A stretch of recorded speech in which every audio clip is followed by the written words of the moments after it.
Tonight on KGW News, caught on camera. This guy okay? A Washington skier rescues another stuck face down in the snow. Because I knew that with my avalanche training, there was a chance that he was suffocating. Plus, a neighborhood shaken after police say a man assaulted 4 people, including a mother, in her own home. The aggressive, gleeful display that he showed when he attacked me was horrifying. Then, how days after the rain moved out, the damage is still revealing itself. And later, we hope to see as many as 25,000 fans coming in for this event. High hopes for an economic windfall as the Rose City gets set to host March Madness.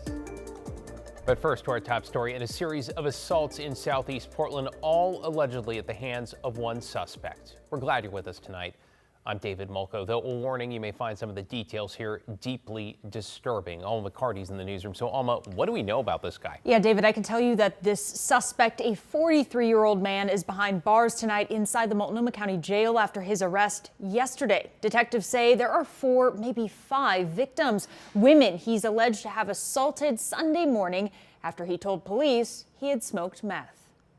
I would just like to say that I think the defendant should be kept from the public as long as legally possible. A day after a series of assaults in Portland's South Tabor neighborhood, one of the alleged victims addressed the court.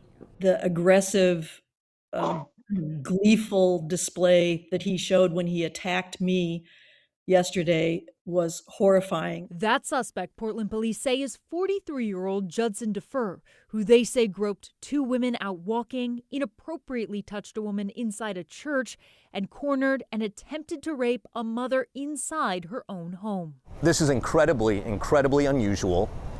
Our thoughts go out to the women involved in these incidents. Nobody should feel unsafe in their home, in a church, in their neighborhood. According to court documents, the woman inside the house heard the suspect walking up the stairs saying, "Honey, I'm here." She realized it wasn't her husband and put her 3-year-old behind her while holding her 10-month-old baby. Then documents describe how the suspect grabbed her and pulled her across the hallway into a guest room. She tried to fight him off, but the suspect allegedly pushed her down and attempted to remove her clothes. She asked the suspect, documents say, if she could put her baby in the crib, and used the opportunity to barricade herself and both children inside another room with a bookshelf. Fortunately, she was able to create some distance between her and the suspect, and at that point, the suspect fled. Usually this is a very safe neighborhood, so it comes as a surprise and a shock that this happened. When police arrived, a group of more than a dozen people pointed the suspect out to officers. I think the good thing is, people are always watching out here because we are a tight-knit community, so when we do see stuff, we report it. The suspect faces attempted rape and kidnapping charges. He also had, police say, outstanding warrants. He's due back in court tomorrow morning for a preventative detention hearing. David? Just chilling details. Thanks, Alma. Appreciate it. All right, so breaking news now in Portland's Oldtown neighborhood, where police are investigating reports of a stabbing near Southwest 8th and Flanders. This is right in the North Park blocks near the Pearl District. It happened around 8 tonight. Neighbors say they saw the victim being loaded into an ambulance. They also report seeing one person in custody. We've asked police for more information. So far, they have not confirmed any details on this case. Tonight, we are still seeing impacts from last week's atmospheric river. Right now in Portland, 5 roads are closed from either landslides or other problems caused by the rain. So take a look. This is Northwest Cornell in the Forest Park area where a sinkhole opened underneath the pavement. It may not look like much from this view, but transportation officials say it is 2 to 3 truck lengths of space that extend under the road. Right now, Cornell is closed from Northwest Thompson to Skyline, and that could last at least a few days. In Southwest Portland, there's a landslide at Southwest 45th Drive between Garden Home Road and Taylor's Ferry. Crews have cleared the debris, but officials are warning about a crack in the hillside that moved last week and could move again. And another slide, this one near the OHSU campus, has Southwest Fairmount closed at Markham Hill. The road shut down, and PBOT says this will likely take the longest to fix. Our car was pretty much submerged up above the seats, so that was a little spooky. Now we're hearing more tonight from those who are at the Clatsky RV Park when flooding Saturday sparked evacuations. Last week's heavy rain left about a foot of standing water in the River's Edge RV Resort and Campsite. The owner says of the 200 people at the park, about 20 evacuated, but the rest stayed behind, though now people with future reservations have canceled. Did over $20,000 worth of cancellations in one day, and that's just, it's just we're going backwards again. The owner says they spent Sunday cleaning up and the lot is nearly back to normal. Well, let's take you outside now, because for those not seeing the lasting impact of the rain, it turned out to be a beautiful day, and Matt, it was also a warm one around the Portland Metro. It certainly was, Dave. It was our warmest day since October here in Portland. Just amazing, and it's still very mild outside. We're at 52 degrees with a mainly clear sky, which is great.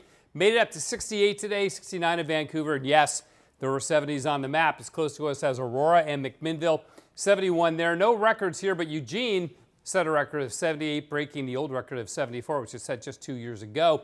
And we had 80 on the map for the first time this year down in Roseburg, making 80 degrees there. So a really mild day all around the state of Oregon. There is rain in Washington. It gets close to us, but it's not going to be a big deal at all. We're running 2 to 5 degrees warmer now compared to this time last night. So it's just a good one. Now, there is an atmospheric river. It's not that far away, but it's far enough away up in Vancouver Island, so we really don't get much rain from that, if any at all. We'll be in the 60s, and actually, for the next 4 days. Little light rain tomorrow on St. Patrick's Day, a little bit more when spring begins on Friday, David. Light rain is just fine. Yeah. Thanks, Matt. In Clackamas County tonight, a family is mourning the death of a 17-year-old Canby High student killed in a crash. Chevy Coburn was a passenger in a car that ran off South Dickey Prairie Road in a rural area on Friday night. Authorities say the car slid 20 feet down an embankment while Chevy died at the scene. The driver, also 17, was taken to the hospital. Chevy's aunt telling us he always made sure those around him had a smile on their faces. She says Chevy loved trains and had hoped to become a conductor. He had 8 siblings. Family has started a GoFundMe to help cover funeral expenses. Let's get you caught up on tonight's other headlines now. We've learned a man trying to stop a reckless driver Sunday in Washington County was the one who ended up hit. The driver was caught speeding by a home surveillance camera near Northwest Shadow Hills Lane and Oak Knoll Place in a neighborhood, just north of Highway 26. Multiple people calling 911. A man trying to stop them was hit. He suffered a broken leg. Deputies are still looking for this driver. They say the vehicle was a Jeep Grand Cherokee SRT that did not have any license plates. In the Dalles, police are trying to figure out who's behind a string of at least 10 tire slashings downtown. Investigators say the victims were parked on 2nd and 3rd Streets at the time of the slashings. That was around 2 this morning.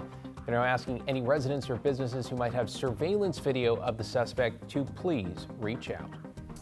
And on the coast, check out this video of the Coast Guard rescuing a hiker from a cliff. North Lincoln Fire Rescue was called out to the God's Thumb area around 4 Saturday afternoon after a hiker slipped and fell. 2 other hikers tried to help but could not reach them. First responders then called in the Coast Guard, which, as you can see, used a helicopter to hoist that hiker to safety. The hiker was treated and later released.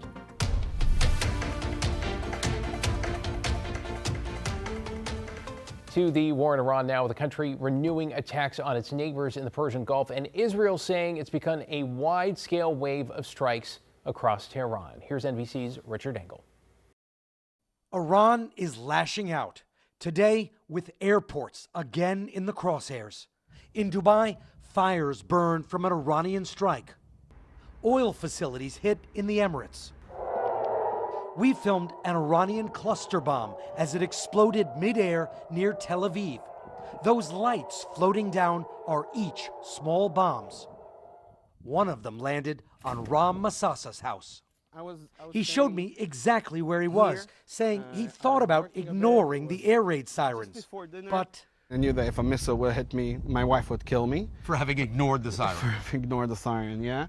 He walked down these steps and made it to the safe room. I closed the door of the shelter, and the second I closed it, bam! The blast was 10 seconds after he decided to leave. Did you tell your wife that it was thinking about her and what she was going to do to you if you didn't listen to siren? Yeah, she said I was right. she would have killed me. In Lebanon, Israeli troops are rapidly expanding their ground operation against Hezbollah. 800,000 people displaced so far. While in Iran, the government, which launched a brutal crackdown on protesters in January, is now threatening to kill anyone who protests the regime. President Trump says that's why demonstrators, for now, have not taken to the streets. They can be brave, but they're not stupid. And they have no gun, and you have snipers in buildings. Richard Engel there. Meanwhile, the president is pressuring American allies to send warships to help unblock the vital Strait of Hormuz, keep oil shipments flowing, though right now he's being met with resistance from at least some allies, including Germany.